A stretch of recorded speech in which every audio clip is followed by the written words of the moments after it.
महाराष्ट्र की चुनावी सियासत में इन दिनों इसकी खूब चर्चा हो रही है और मिसाल के तौर पर कुछ नाम बार बार लिए जा रहे हैं। इसमें कौन कौन से नाम शामिल हैं वो अब हम आपको दिखाने जा रहे हैं। गौर से देखिए। आदित्य ठाकरे उद्धव ठाकरे के बेटे हैं। अजित पवार शरद पवार के भतीजे हैं। मिलिंद देवड़ा कांग्रेस के दिवंगत नेता मुरली देवड़ा के बेटे हैं। पंकजा मुंडे बीजेपी के दिवंगत नेता गोपीनाथ मुंडे की बेटी हैं। नीलेश राणे शिवसेना से कांग्रेस के रास्ते बीजेपी में आए नारायण राणे के बेटे हैं। चुनाव में फिर से किस्मत आजमा रहे ये सब परिवारवाद के पुराने चेहरे हैं। हम आपको अब कुछ ऐसे चेहरे दिखाते हैं जो महाराष्ट्र चुनाव में पहली बार खुद को आजमा रहे हैं। नजर डालिए। अमित ठाकरे एमएनएस चीफ राज ठाकरे के बेटे हैं। इसके बाद माहिम से चुनाव लड़ रहे सना मलिक की बात की जाए, एनसीपी नेता नवाब मलिक की बेटी हैं। एनसीपी इन्हें अणुशक्ति नगर से चुनाव लड़ा रही है।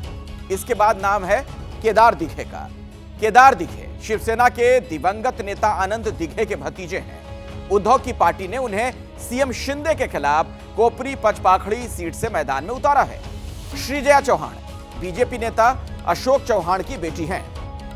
और उसके बाद आपको बता दें कि बीजेपी ने श्रीजया को नांदेड़ के भोकर से टिकट दिया है।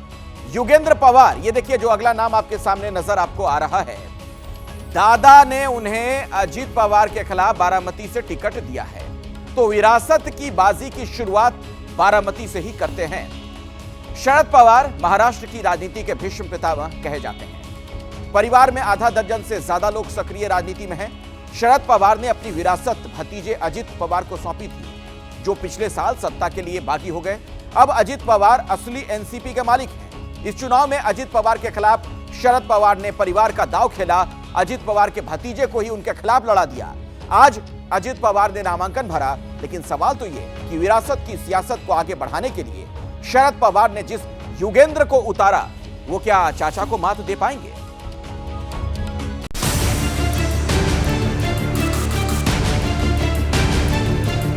महाराष्ट्र की चुनावी जंग को सियासी परिवारों के दिग्गजों की जोर आजमाइश ने बेहद दिलचस्प बना दिया।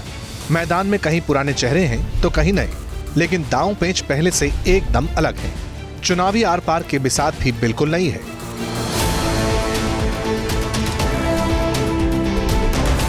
बारामती में 2019 विधानसभा चुनाव की जंग एक तरफा थी। चाचा शरद पवार साथ थे और भतीजे अजित पवार ने जीत का डंका बजा दिया था।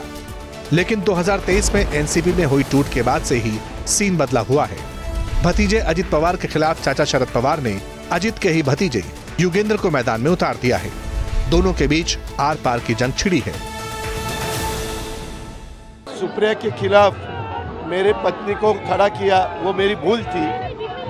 ये भूल वापिस इन्होंने नहीं करनी चाहिए थी, लेकिन की है। बारामतीकर बहुत अच्छे वोटों से मुझे जिताएंगे, ऐसा मुझे भरोसा है। चुनावी राजनीति में चाचा के खिलाफ दो हाथ से चर्चा में आए युगेंद्र पवार अजित पवार के बड़े भाई श्रीनिवास पवार के बेटे हैं। पेशे से उद्योगपति हैं और पारिवारिक कंपनी शरायु ग्रुप में डायरेक्टर। वो बॉस्टन की नॉर्थ ईस्टर्न यूनिवर्सिटी से फाइनेंस और इंश्योरेंस में ग्रेजुएट है। यह वही बारामती है जहां करीब 4 महीने पहले हुए लोकसभा चुनाव में सुप्रिया सुले ने अजित पवार की पत्नी सुनेत्रा पवार को मात दी थी। इस बार वो भतीजे और पार्टी के उम्मीदवार युगेंद्र पवार के साथ खड़ी हैं और भाई को ललकार रही हैं। For me, it's never personal because for me, it's an ideological fight. It's not the person. I'm fighting against the policies of government of Maharashtra. लोग दादा को ही चुनेंगे। पहला लोकसभा में जो हुआ था वो भावनिक मुद्दा था, तो इसलिए उनको एक फायदा हुआ था, पर इस बार वैसे नहीं रहेगा। किस्सा यह है कि महाराष्ट्र का बारामती पवार परिवार का बैटल ग्राउंड बना हुआ है। पार्टी के घड़ी निशान पर चाचा शरद पवार से चुनावी जंग लड़ रहे अजित पवार 30 साल के विकास की दुहाई देकर बारामती की विधानसभा सीट भी छीन लेना चाहते हैं।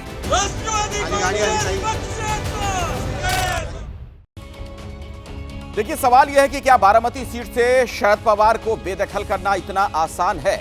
शरद पवार ने अपनी चुनावी राजनीति की शुरुआत बारामती से ही की थी। बाद में उन्होंने यह सीट अजित पवार को दे दी थी। यह सीट पिछले 57 सालों से पवार परिवार के पास है।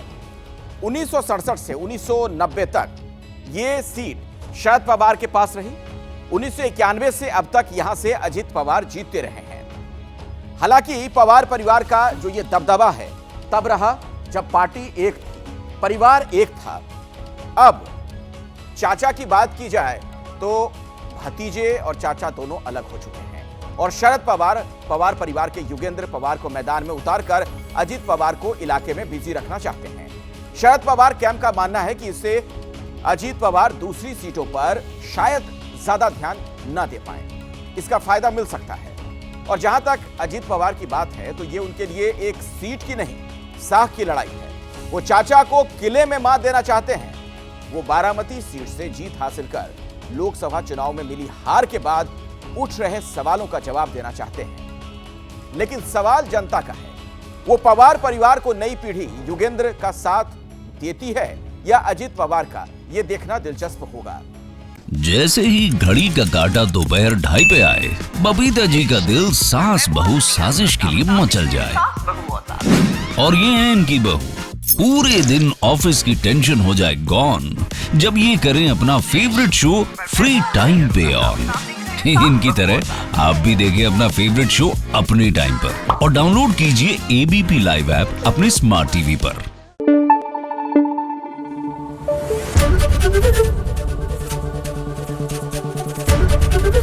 एबीपी न्यूज आपको रखे आगे।